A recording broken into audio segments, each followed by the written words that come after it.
রবীন্দ্র সদনের প্রেক্ষাগৃহে লোকজনের সংখ্যা ভীষণ কম, তার উপরে করতালিটাও ভীষণ কম হচ্ছে। শিল্পীদের একটু তো উৎসাহিত আপনাদের করতেই হবে। আমার একটা বিনীত অনুরোধ আপনাদের কাছে।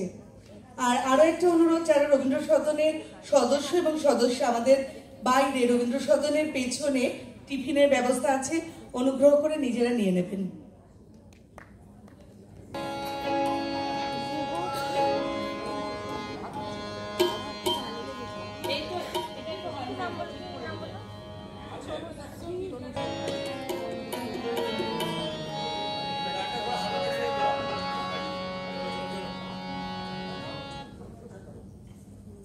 না, হারমোনিয়াম ছাড়া আমার পক্ষে পছন্দ হবে না। এটা তো ধন্যবাদ। শুভ সন্ধ্যা সকলকে। সকলকে জানাই আমার বৎসবরণের শুভেচ্ছা। আরতি মুখোপাধ্যায়ের একটি গান করছি আমি।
পরবর্তী শিল্পী জয়া চক্রবর্তী, না এই জয়া চক্রবর্তী নয়, সঙ্গীত শিল্পী